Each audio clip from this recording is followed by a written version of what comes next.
The world of football with a soccer perspective. This is Soccer Today with Duane Rollins and Kevin Laramee. Live on the Sports Podcasting Network.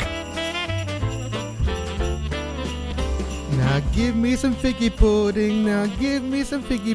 Duane, you have any figgy pudding for me? No. I got some Christmas cake, though, if you want.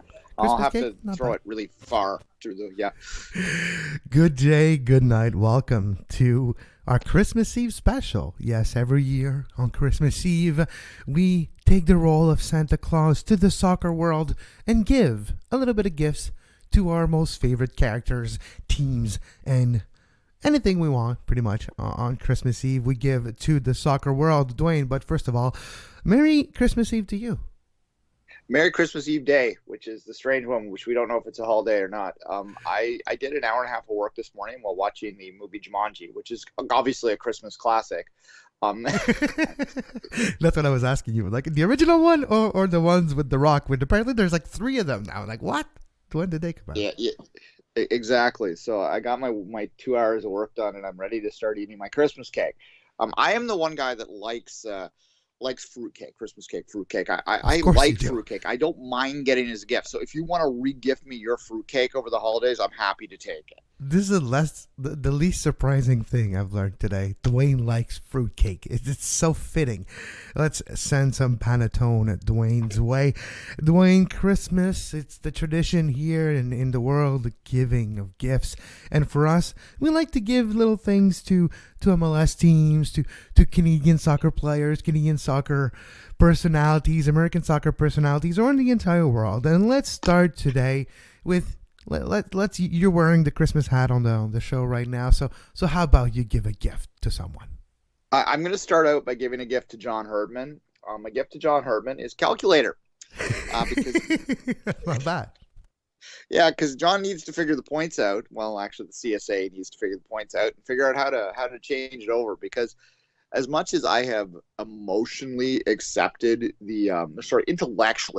I should say, the path to the World Cup is going to be through the repechage, most likely. Emotionally, it is still difficult to wrap my head around, because I think that the hex would be more valuable than going through that junk, even if they were to make it to the World Cup. And I know that sounds counterintuitive, but I truly do believe that. So we need to give a calculator to whoever, to either John Herdman or whoever is going to be booking some friendlies, because really we need to book some.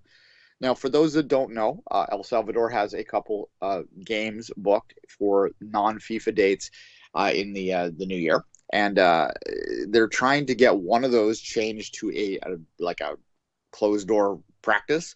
And that's very strategic of them to do that, because by doing that, if FIFA agrees to make that in a closed-door practice, then there will be no points up for grabs. They'll just be playing for the experience of it. They'll be playing Iceland in that game. They're also playing the United States, which, of course, the U.S. would be favorites to win. That is just a cash grab, and they will lose points if they get that. So we need to figure all this stuff out. So a calculator, I think, is a really apt present.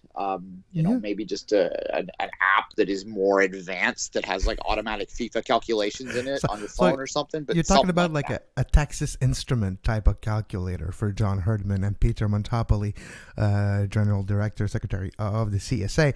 So you're talking about like the type of calculator that we program games into it when we were in high school.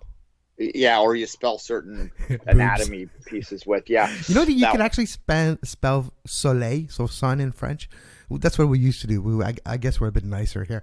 We used to spell soleil on our calculators. That's how much I was paying attention in mathematics class. I used to play a game called Quarters in math class in high school. I used to play Dope Wars on my calculator. That's another type of game. Yeah, well, we were gambling, essentially, is what we were doing, which I suppose had some odds involved, so I guess we weren't completely not doing math, but there you go. And you know what? It served you more than probably a lot of other things you've learned in high school over the years with your work that you had, so not bad. My first gift is very similar, Duane, and I'm glad that you specified a calculator, because I'm giving John Herdman and the Canadian Soccer Association friendlies. I'm giving you friendlies in the friendly FIFA windows, an international window, and I'm giving them friendlies that they could win. That's what I'm giving to Canada, to give them a chance to get to the hex. Yeah, I actually got a DM from someone the other day. I'm not going to say who, but someone that is fairly well known in the soccer community going, so explain to me again how Canada can get to the Hacks. And again, this is not an unknown person. This was not just Joe Fan. And no disrespect to Joe Fan, of course, but if it was someone who should know this, but it's hard to know. It's even hard for me to explain. Basically, they need to get points and they need to have somewhere to lose points, and that's basically what it comes down to. But yeah, they need to get points. You need to play games, and we haven't heard an announcement yet. Look, there's a couple things that I haven't heard anything official, but I do know that there are a couple open dates the Mexican national team is holding in the U.S. that have not been booked with teams yet. If I'm on the CSA, I'm on the phone, because honestly, as difficult as it would be to win a game like that, that's really the only chance I see. But is to book someone way above you in the rankings and pull it off, so you get 4 or 5 points for that, and then you hope El Salvador loses, and then suddenly the gap is closed, and maybe you could pull it off with a Bermuda win. But yeah, they got to do something, and they got to do it quick. They got to do it quick. March comes at us really quickly because it's already December 24th. Tomorrow's Christmas, Boxing Day, and then it continues. And next week, well, it's 2020 already. And I guess with next year comes hindsight. So maybe we will have a little bit of a friendlies in the international window. Enough with the puns. Duane, your second gift today. Okay, this one's a kind of a gift for two people at once. I'm going to give a gift to Sebastian Giovinco and also to Toronto FC fans. And what that gift is in about 3 years' time. So it's a deferred gift. I'm going to give him one final year one contract when he's 35, 36 years old to finish his career in Toronto, because I think the Toronto fans would really like to say goodbye to him. I think in deep down, he'd like to say goodbye to them too. Like to have one last run out, maybe score a couple more free kick goals. But the reality is, he's not worth $5 or $6 million on MLSE's books now, and he's certainly not worth a DP spot unless there's a few extras opened up in the CBA, which no one anticipates. So my gift is a $250,000 contract for 1 year in 3 years for Sebastian Giovinco. Whether that's for him or whether it's for the fans, I don't know, but that's my gift, so that we can all properly say goodbye to the little Italian without necessarily mortgaging the future, which a lot of people irrationally want to do this year. So sorry guys, you're going to have to hold on to that gift for a while. It's like when your grandma or your aunt gave you a bond when you were in when you were 10 or 12, and you're like, well, what the hell am I supposed to do with this now? And then you graduate, you're like, oh wait, I got $5,000 waiting for me. Thanks, Grandma. Exactly. So I'm going to give TFC fans a bond to cash in a few years. It's funny you say TFC fans, because there's a rumor that he might go to France and to go to Toulouse, or even Italy to go to Torino. And Torino's name is Torino Football Club, which the hashtag is TFC. So people will get excited really quickly if he goes to Torino, then realize, oh wait, it's not the right TFC. Well, also Torino almost looks like Toronto when you look at it closely. There's a certain logic to that. He plays for Juve, which is in Turin, and Torino. It's the same city. But I think maybe that's as far as that goes. Although I did hear when I spoke to someone yesterday who has close contact with his agent. I did not speak directly to his agent, but I spoke to someone who spoke to his agent. So this is third-party information. You get it here, folks. They said Syria is the likely destination, but we'll see. It's not TFC. That's what the TLDR of all this. So yeah. All right. My second gift today on Christmas Eve. I'm taking my bag and my red sack and my sleigh, and I'm going to Florida. Going to Miami, and I'm giving Inter Miami a manager. I'm giving them a coach with experience. Not David Beckham. I'm giving him a coach for Christmas, heading into the training camp in not even a month. Yeah, I'm getting more and more excited by the prospect of David Beckham manager. I don't know if you, most of our listeners probably do not recall this, and a name that you probably won't hear much more of in a couple of years, but is quite famous in this country and quite famously got fired this year. Don Cherry coached the Mississauga Ice Dogs of the OHL in 2002, I want to say, going back almost 20 years now. And it was every bit the disaster that you thought. That it was hilarious. And I would kind of think that David Beckham managing might be similar. I don't know. Maybe I'm wrong. But, but maybe it's the only way to get an official fashion consultant as part of the books for Inter Miami. Because, of course, if David Beckham is on the sideline of Inter Miami as manager, there will be a sideline fashion expert. There will be a sideline, how do you call it? How do you call someone who dresses someone else? Fashion expert or not a designer, but anyways. Yeah. He's going to have someone. Do I look like I'm dressed by someone else? You're dressed nice on this picture we have right here. But I would say a fashion consultant would be hired by Inter Miami if David Beckham's a manager. But no, I'm giving them a manager with experience, not named David Beckham and not named Jason Kreis. How about that? All right, fair enough. Well, yeah, Jason Kreis has ever a reputation been crashed so quickly within soccer circles? I'm not sure. He was the guy that I remember. Preki might be Thomas Rongen, Preki are like the examples, but Jason Kreis had a higher skill. Well, I think what happened with Rongen, he's a funny guy, and look, I got to know him a little bit because I was covering TFC for the official site back then. So I talked to Thomas quite a few times, and I followed him on Twitter and things like that, and I spoke to him off record a few times. So he is genuinely kind of nice and funny and a character. But as a coach, yeah, he's more of a character. He's great on TV. Preki, I think, is a good, Preki, you need to, it's like fruitcake. You can't have it every day of the year. That's too much. But on Christmas Day, especially with that icing, that white icing on the top, yeah, it's good for a little bit. But I'm going to tell you something that's going to change your life, Duane. Make French toast with your fruitcake. Oh, okay. That's interesting. I'll have to dip your fruitcake in eggnog. Put this on a pan with some butter, and you'll thank me later. Exactly. So yeah, that's Preki. He's good in small doses, but like when he went to Orlando, he was like, "Oh, this is going to save Orlando." Well, maybe nothing can. They're the best, but then we'll see how that works out moving forward. So anyway, let's move on to my next gift, Kevin. Go ahead. My next gift is I'm going to go the female side of the game, and I'm going to go to a woman who I think, on a national team level, probably should step aside about August. And that is Christine Sinclair. I think it is time to move to the next generation completely. And as long as she's in the program, then I do think it's probably appropriate that she move on. So a happy retirement would be one thing I could give her. But instead, I want to give her out in a blast. I want her to, first to get there. But I want her to score the goal. We all know what that means. The goal in Tokyo in a moment that matters. I am not hopeful for the Canada's chances to three-peat on the bronze side of things this summer, although the Olympic tournament is weird. You never know. But I would love for Christine Sinclair to get that moment in a moment that there are millions of Canadians watching, and the Olympics will provide her with that. So I am going to give the goal, Christine Sinclair, the moment during the games, the Olympic Games, when it's an isolated game. So that's often they play a couple games before the games actually start. So this is my ultimate dream, is that in one of those, like when we're doing Welcome to Five Rings podcast, day -2.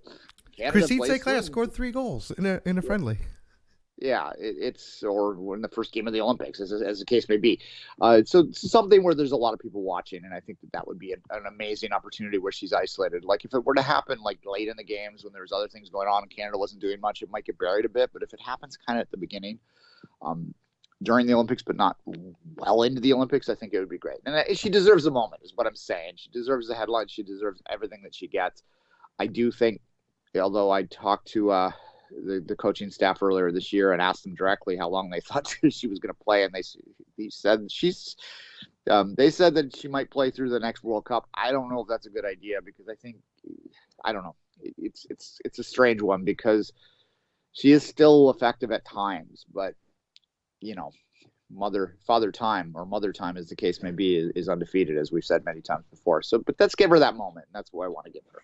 That's a very good gift, and hopefully it does come true. And you're right when you're talking about the national team level, because as much as we liked her entire career, what she brought to the national team, like maybe the most important soccer player in this country's history, disregarding of the gender, I think it's important to also realize that if you want this core of this team to grow together, to evolve together, They need to be together, and she's taking a spot that is very important for the future also. And as much as you don't want to use this analogy, when she's on the field, even if it's subconsciously, players will try to find her. Players will try to find her to give her that goal, and that actually might negate the progress of the overall chemistry of this team. But I do hope that she gets that moment in the sun. My third gift today, Duane, it's going to Montreal. It's going to the Montreal Impact fans. I'm giving you a year with no coaching changes. 12 months of Thierry Henry. No questions. Who's going to manage? If there's a losing streak, is he going to get fired? No. I'm giving you calm, serenity when it comes to the manager role in 2020. Who has the cojones to tell Thierry Henry anything? It's not going to happen in the first 12 months. It's going to be, at least in 2020, a year with no anxiety towards the coach in Montreal.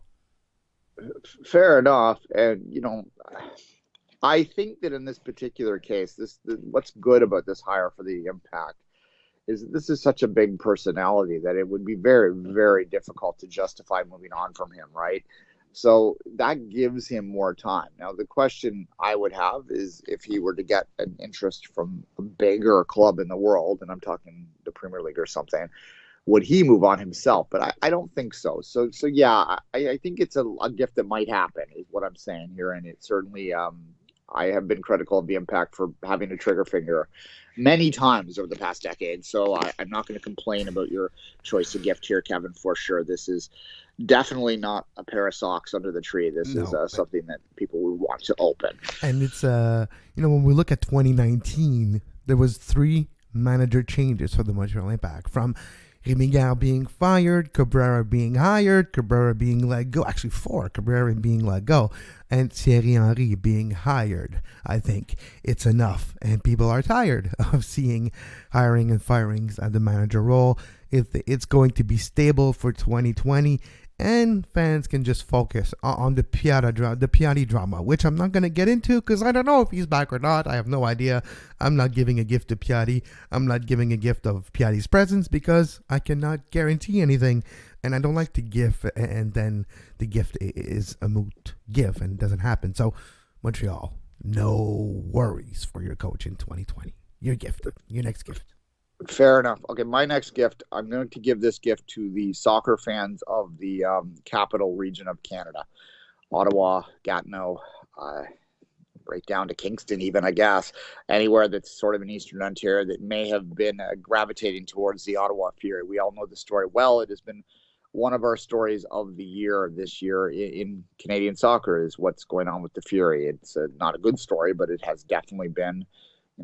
We're not doing a top 10 stories of the year because we're focused on the decade this year. But if we were, it would absolutely be in the Fury saga. So I'm giving them peace.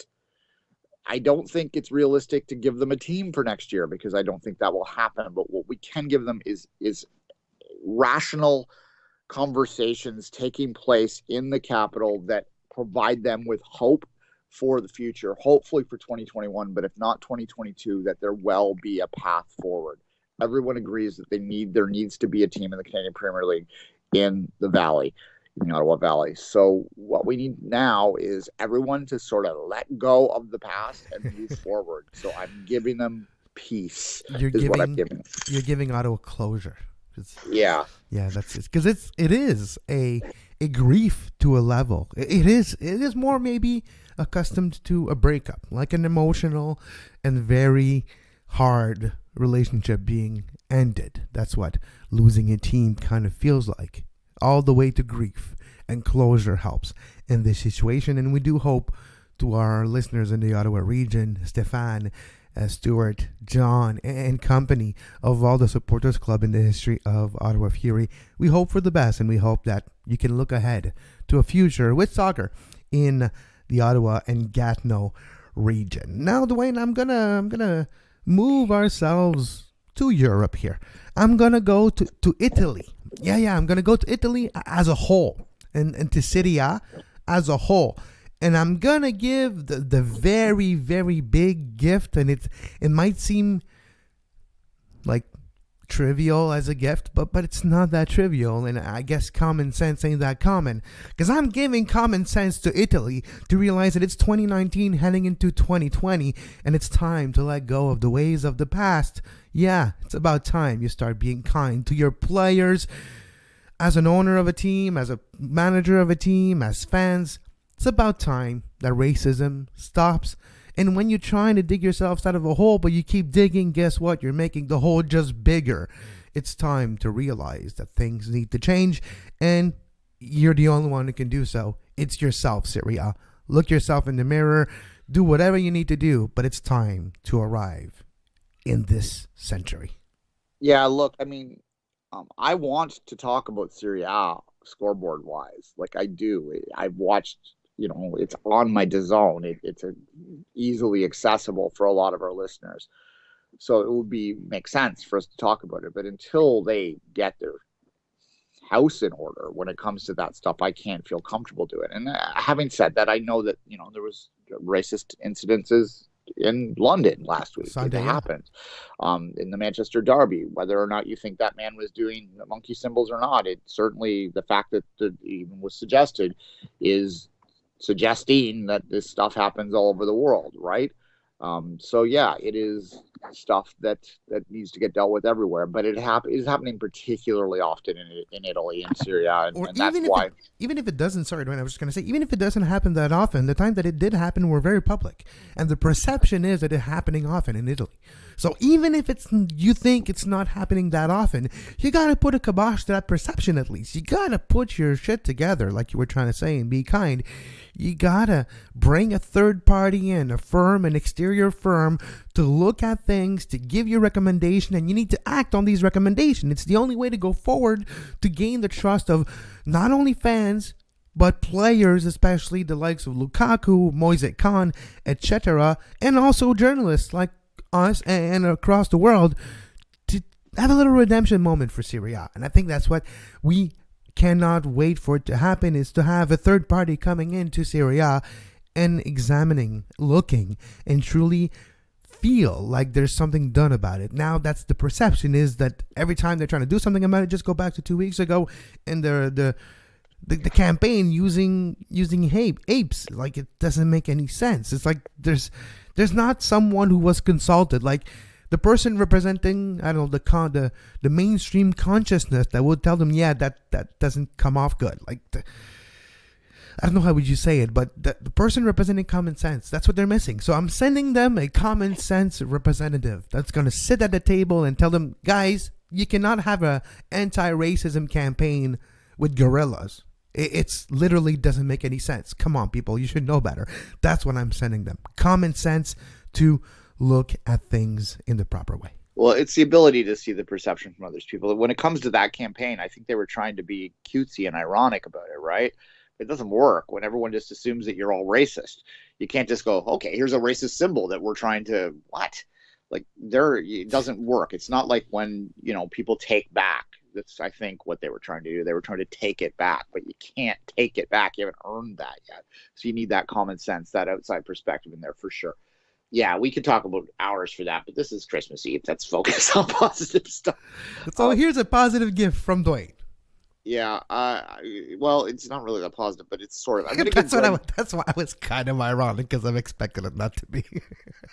I guess it is. I'm trying to. It's to for his peace of mind. I'm giving Greg Berhalter some kind of device. I don't know what it is that allows him to block out all of the internet and all of the noise around what he's trying to do. And look, I'm not a American, so I don't really have an emotional attachment to the U.S. men's national team, but I'm a logical person, and I see some of the criticism that they get, and it's completely illogical. And it's got to be difficult to work in that environment when you are basically being called evil. The evil, online criticism, incompetent, like hired for the wrong reasons. There's a lot of things that he's been called on social media. Just look at the hashtag U.S. men's national team, and you'll lose a bit of time on Christmas Eve in a dark rabbit hole.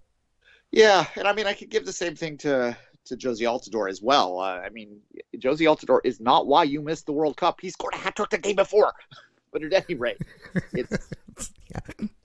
it's silly, but fans are going to fan, and I get it. There's a lot of emotion attached, and Americans are not used to they're not used to failure on the sporting spectrum. And certainly especially when you throw the women into the mix, and it is silly to compare international women's football with international men's football. It's not apples and oranges, it's apples and pickup trucks. But nonetheless, other than the fact it's the same sport, it's toxic. And then if the U.S. men's national team program, U.S. men's program in general, is going to get itself into a place that its fans wanted to get, they need to get rid of the toxicity. So really, I guess I could say it's an internet blocker or a scrubbing brush to scrub the toxicity off, something like that.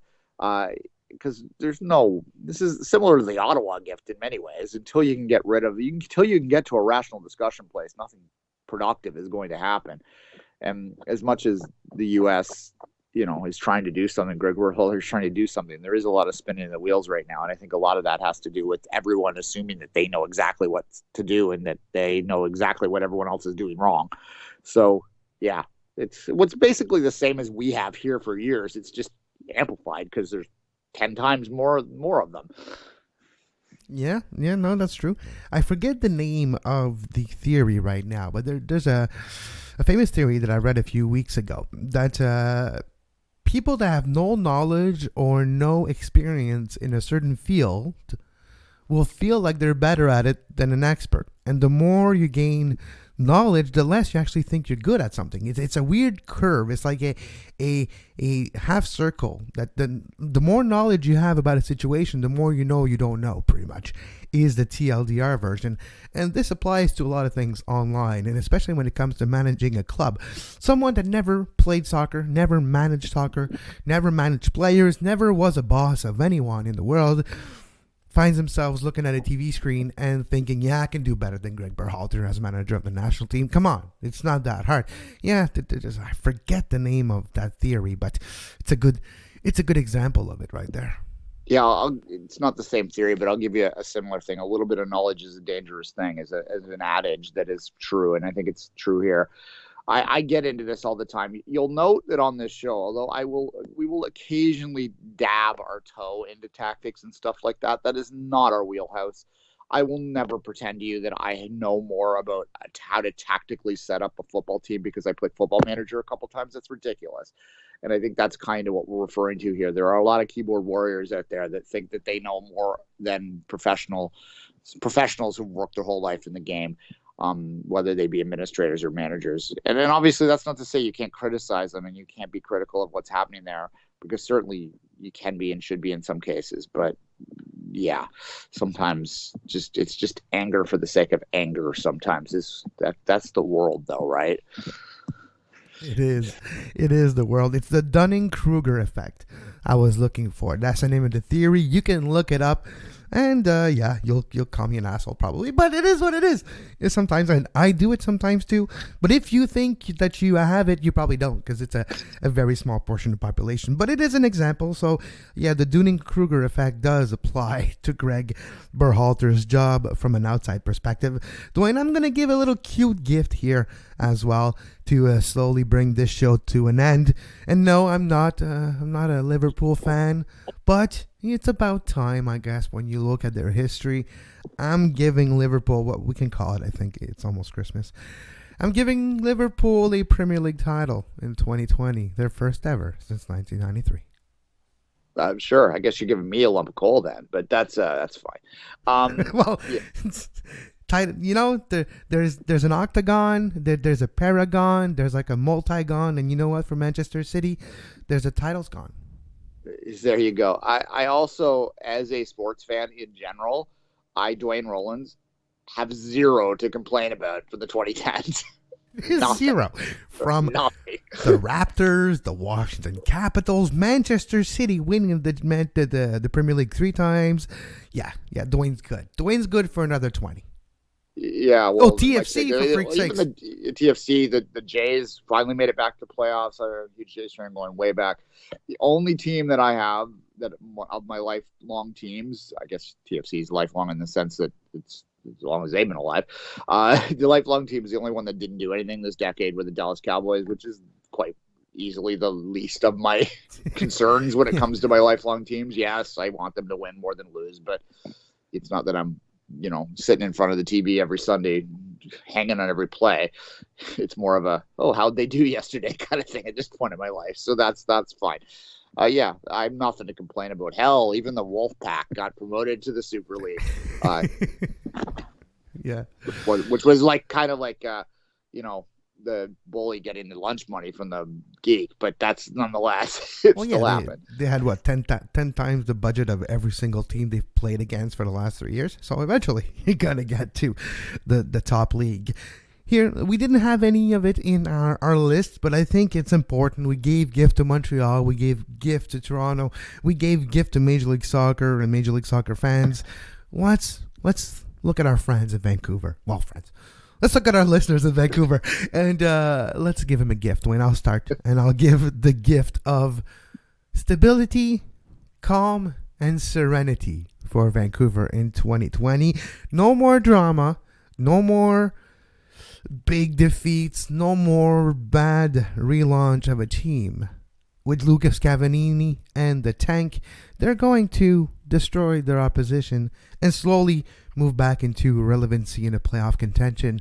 I anticipate positive outcomes in Vancouver, and for this reason, I'm giving them calm and serenity and positivity to get ready for the happiness that will come for Vancouver in 2020. Well, that's optimistic. I'll just leave it at that.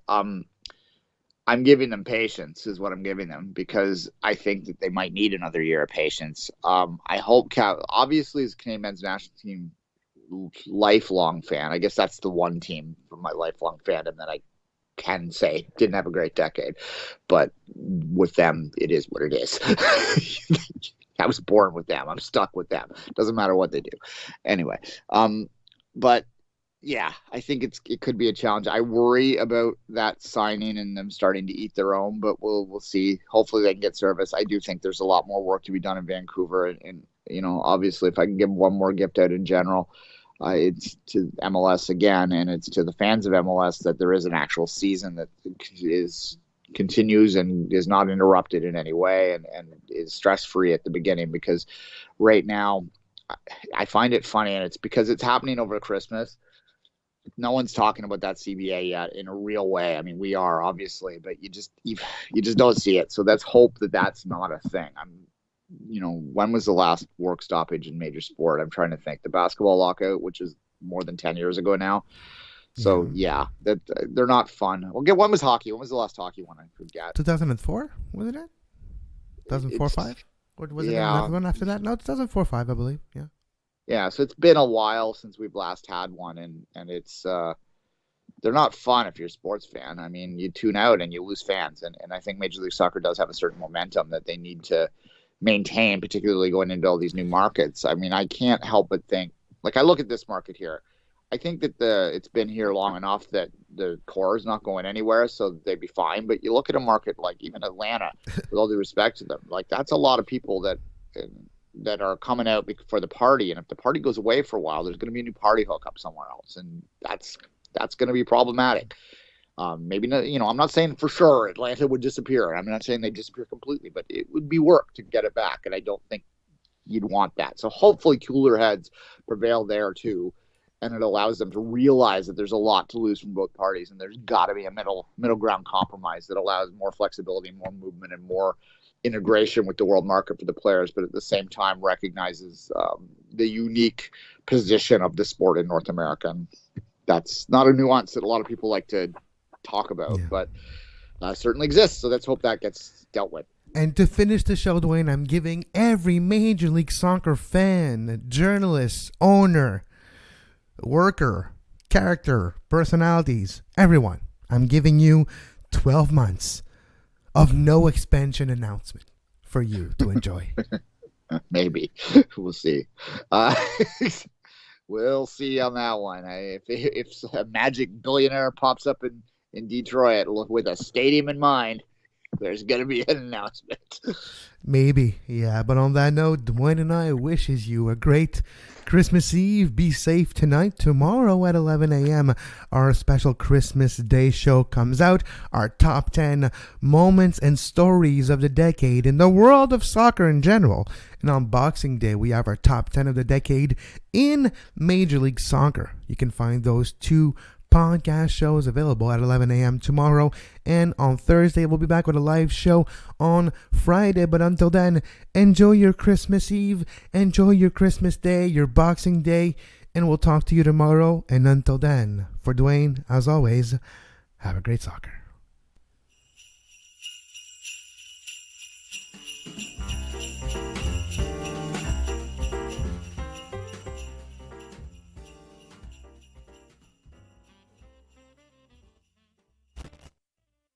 Of football with a soccer perspective. This is Soccer Today with Duane Rollins and Kevin Laramee. Live